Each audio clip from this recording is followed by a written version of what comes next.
Olá pessoal, graça e paz do Senhor Jesus seja com todos nós. Uma ótima terça-feira para todos. Hoje é dia 16 de janeiro de 2024. Seja muito bem-vindo ao nosso Imersão Bíblica, devocional diário de estudo das Sagradas Escrituras. E hoje nós vamos tratar de Êxodo capítulo 22. O tema do devocional de hoje é da propriedade e da responsabilidade. Nós estamos falando de algumas leis. Eu vou explicar isso daqui a pouco direitinho, mas deixe-me ler aqui dois textos que podem, de maneira muito direta, resumirem esses dois temas que a gente vai tratar, dois temas que aparentemente estão separados, mas que são unidos aí pelo motivo central de toda a lei de Deus. Então vamos lá, Êxodo capítulo 22, versículo 1, que diz assim: se alguém roubar um boi ou uma ovelha e abatê-lo ou vendê-lo, terá de restituir 5 cabeças de gado pelo boi e 4 ovelhas pela ovelha.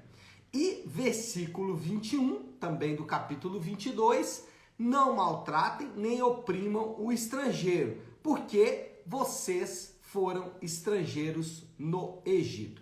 Sempre que a gente vai falar de lei, e ontem eu fiz isso, hoje vou fazer, amanhã de novo, a gente tem que fazer algumas ponderações quando a gente vai tratar sobre leis, especialmente leis do Antigo Testamento. Primeira ponderação que a gente tem que fazer é que essas regulamentações, elas são regulamentações de leis gerais do Decálogo. Então, quando a gente pega os 10 mandamentos, ali está a lei geral, de uma forma bem geral. Por exemplo, dos textos que a gente vai ler hoje, poderíamos dizer que o não roubarás está aqui como lei geral. E como lei particular ou como regulamentação, está algumas descrições de coisas que podem ter sido roubadas. Então, o que nós temos quando falamos de leis são regulamentações particulares das leis gerais do Decálogo. As leis devem ser divididas entre leis civis, cerimoniais e morais. Leis civis são relacionadas à nação de Israel, leis cerimoniais estão ligadas ao culto e leis morais estão ligadas a todos os seres humanos de maneira geral. Então, essas leis, quando forem civis, elas representavam apenas a nação de Israel. Quando eram cerimoniais, foram desfeitas por Jesus em sua vinda e as leis morais permanecem válidas até hoje. Terceira ponderação, são estipulações da lei civil da nação recém-fundada. Essas leis que estamos lendo, estamos estudando, são estipulações da lei civil de uma nação recém-fundada. Mesmo assim, então, como nós temos 3 tipos de lei, civil, moral e cerimonial, nesse caso que estamos tratando aqui em Êxodo, são leis civis, mas as leis civis, elas têm ou fazem alusão a aspectos espirituais. Então, toda lei civil, ainda que apenas válida para a nação de Israel, ela tem o seu referente espiritual. E é isso que a gente tem que tentar encontrar. Quando a gente lê uma lei na Bíblia, pense, essa lei é cerimonial? Essa lei é moral? Essa lei é civil? Se for civil, qual é o seu referente espiritual? Se for cerimonial, qual é o seu referente espiritual? E se for moral, qual é a sua aplicação para os dias de hoje? Sempre que a gente for ler sobre as leis, a gente tem que ler pensando desta forma. Bom, dito isso, aqui foi só uma introdução geral sobre lei. Falando do texto propriamente dito, o texto ele pode ser dividido em 2 grandes blocos, assim como foi ontem e assim como será também amanhã. O primeiro bloco vai ali do versículo 1 até o versículo 15 e diz respeito à propriedade particular, diz respeito à proteção da propriedade particular. Em especial ali os animais e coisas móveis, né? Não está falando ali, por exemplo, de território ainda. Isso vai ser falado um pouco mais à frente. Mas nesse momento está tratando basicamente ali de propriedades móveis, animais, especialmente porque eram as propriedades mais valiosas da época, uma vez que os animais eram usados tanto na lavoura como também como alimento. Então, do 1 ao 15, respeito à propriedade particular. E também, dentro desse bloco do respeito à propriedade particular, versículo 1 a 15, você tem 3 outras subdivisões, que são a compensação para bens roubados, que foi inclusive o versículo 1 que eu li, a compensação para bens perdidos, ou como tratar bens que foram perdidos, e aí pode ser perdido por motivos de negligência, ou também os bens que foram danificados. Era muito comum naquela época que pessoas pegassem ali como empréstimo, até um empréstimo remunerado, bens para poder usar, por exemplo, na lavoura. Então o cara era um agricultor, a pessoa era um agricultor e ele precisava ali de bois para lavrar a terra, ou na colheita e assim por diante, e ele então alugava esses bens. Então, a primeira parte aí vai tratar sobre isso. É importante que você leia para você entender bem como tem cada uma das questões ali estão cobertas por essa lei.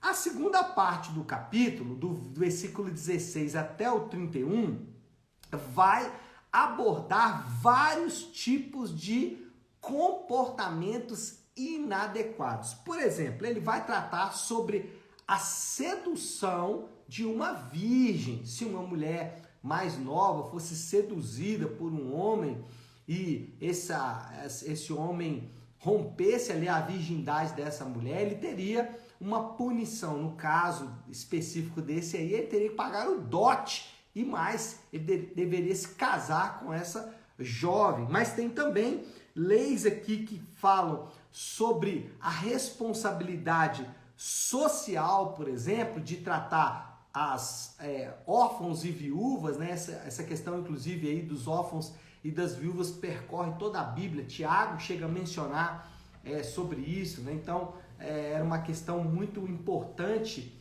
na nação de Israel, o cuidado dos órfãos e das viúvas, e até hoje isso é importante.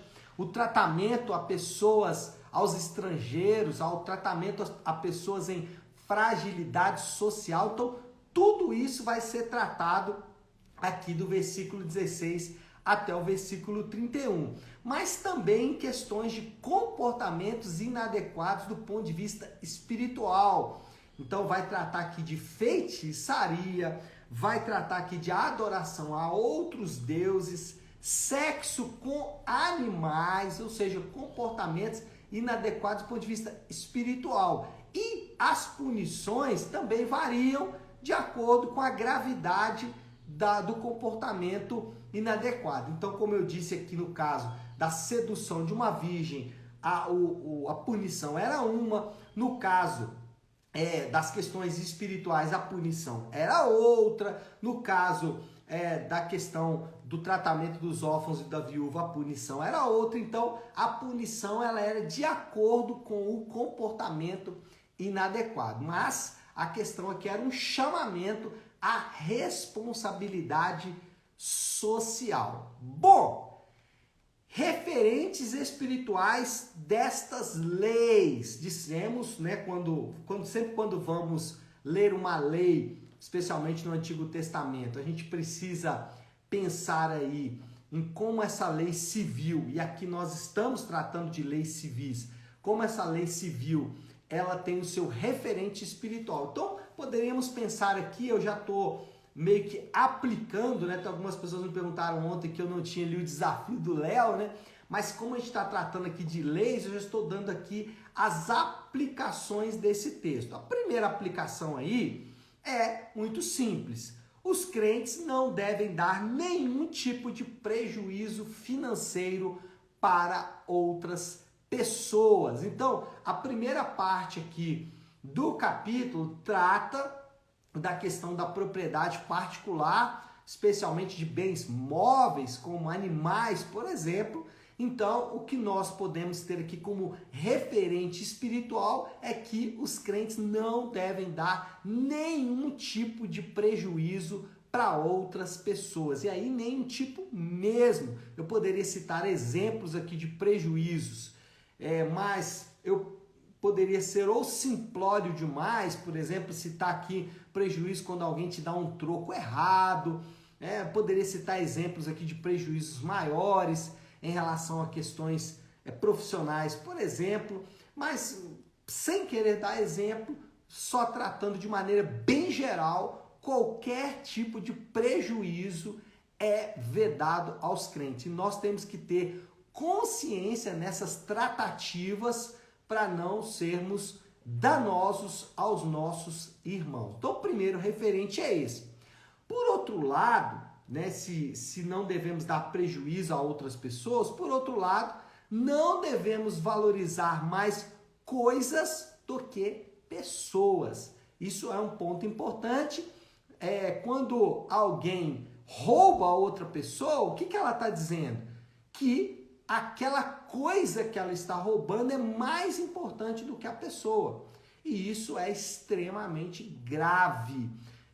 Quando alguém rouba outra pessoa, ele está dando um recado muito sério. Olha, você para mim não tem importância, mas o bem que você tem, ele tem importância. Outras questões, por exemplo, né, tratativas de pessoas ricas, por exemplo, existe uma tendência em nossa sociedade, especialmente depois da Revolução Francesa, e especialmente mesmo, isso já existia, mas isso ficou exacerbado, quase que um ódio contra pessoas ricas. Então, a pessoa que é a mais abastada, ela deve sofrer e tudo mais. Por que nós pensamos assim? Porque nós valorizamos muito mais coisas do que pessoas. Então, é vedado também aos crentes valorizar mais coisas do que pessoas. E isso vale tanto para quem tem coisas e se apegam a essas coisas, como também pessoas que não têm as coisas e que pensam que pode destruir outras pessoas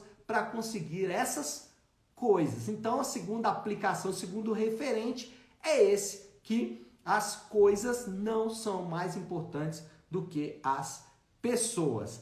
Terceiro referente espiritual destas leis é que não podemos oprimir pessoas por causa de condições como raça, sexo ou etnia. Então, as pessoas não devem ser oprimidas porque elas são de raça X, Y ou Z, ou porque são do sexo X, Y ou Z, ou porque pertencem à etnia, ou pertencem ao grupo de pessoas. Então, é muito comum, principalmente no nosso país hoje, para dar um exemplo apenas, tá, gente? Eu não estou aqui simplesmente focado nisso, mas é para dar um exemplo. Existe no nosso país hoje, por causa da polarização política, uma tendência a oprimir pessoas por causa da sua decisão política. Então, é muito comum dizer, por exemplo, um marxista não é cristão, ou dizer, um cristão não é cristão verdadeiro, ou um cristão não é gente, então eu posso oprimir essa pessoa por causa da sua fé, eu posso vilipendiar a sua fé. Nós temos visto aí no nosso país com muito ardor uma tentativa de ridicularizar os cristãos. Esses dias eu vi uma reportagem dizendo que a Netflix tirou do seu catálogo um filme que fazia alusão ao hinduísmo, fazia alusão de maneira vilipendiosa, de maneira desonrosa ao hinduísmo. E aí os hindus pressionaram a Netflix e retiraram do catálogo de filmes deles esse filme que ridicularizava o hinduísmo. Eu fiquei pensando, será que isso vai acontecer também quando algum filme, documentário ridicularizar a fé cristã? É claro que não vai acontecer. Então, os cristãos, eles não devem de maneira nenhuma oprimir ninguém por causa da sua raça, por causa do seu sexo ou da sua etnia. Isso de maneira nenhuma deve acontecer, né? Inclusive, o versículo 22 aqui até o versículo 28, do 22 ao 25, vai tratar exatamente dessa questão. Começa dizendo dessa forma, né? Não prejudique as viúvas nem órfãos, porque, aliás, desculpa, 21, né? Não maltratem nem oprimam o estrangeiro, pois vocês foram estrangeiros no Egito. E por último, o último referente espiritual aqui, que a gente vai citar hoje, os pecados espirituais são particularmente perigosos. Olha aí, versículo 18 até o versículo 20, diz assim: não deixem viver a feiticeira, todo aquele que tiver relações sexuais com o animal terá que ser executado, quem oferecer sacrifício a qualquer outro Deus e não unicamente ao Senhor será destruído. Então, 3 penas capitais aqui, né? E aí, volta a dizer, aqui são leis civis da nação de Israel, a gente tem que procurar o referente, e aqui o referente qual que é? Exatamente o fato de que os pecados espirituais, eles são particularmente perigosos, e todos os 3 aqui estão falando de pecados espirituais. Pastor, mas fala aí sobre sexo com animal, o que isso tem a ver com a questão espiritual? 2 problemas aqui, né? Primeiro, é que o sexo dentro da Bíblia tem um propósito, é o propósito de refletir a união de Deus com o seu povo, de Cristo com a igreja. Então, qualquer relação sexual que macule de alguma forma o que Deus projetou, o sexo entre homem e mulher, isso é particularmente perigoso e é também uma questão espiritual. Então, aqui no caso, era relação sexual com animais, mas qualquer relação sexual que não respeite a maneira como Deus estabeleceu entre homem e mulher, isso é particularmente perigoso e é uma questão também espiritual e foi tratado aqui no livro do Êxodo. Concluindo, e aí eu vou fazer a conclusão, eu já fiz a aplicação, inverti aqui, né? O versículo 31, parte A, resume de maneira direta os motivos das leis de Deus. O que está escrito no versículo 31, parte A, que define ou que resume de maneira direta os motivos da lei de Deus? Vocês serão meu povo santo. Por que que o povo de Deus tinha leis tão rígidas? Porque eles representavam Deus e sua santidade. Por isso, eles tinham leis rígidas que iam controlar as suas atividades. Tá certo, pessoal? Acho que por hoje tá bom, né? Deu! Vamos orar, vamos colocar tudo isso diante de Deus. Se você puder, então, pare aí um instante o que você está fazendo e vamos juntos buscar a Deus em oração. Deus, somos desafiados em Tua palavra diante das Tuas leis, Pai. Nesse caso aqui, leis que eram para regulamentar a nação que o Senhor havia escolhido. E como o Senhor mesmo disse, eles iam representar e apresentar o Senhor como um povo santo. Por isso, eles também precisavam de santidade. De nossa parte, Senhor Deus, que o Senhor nos dê graça para aplicar esses referentes espirituais, para que cada uma dessas leis que fazem alusão a questões espirituais, elas possam queimar o nosso coração. Ajuda-nos, Pai, porque de fato não é fácil, mas mesmo assim sabemos que é importante que possamos obedecer toda a lei do Senhor. Assim oramos e o fazemos em nome de Jesus. Amém. Amém, pessoal? Bom, então é isso. Nós vamos ficando por aqui. Que Deus te abençoe. Uma ótima, uma excelente terça-feira para todos. Fiquem com Deus.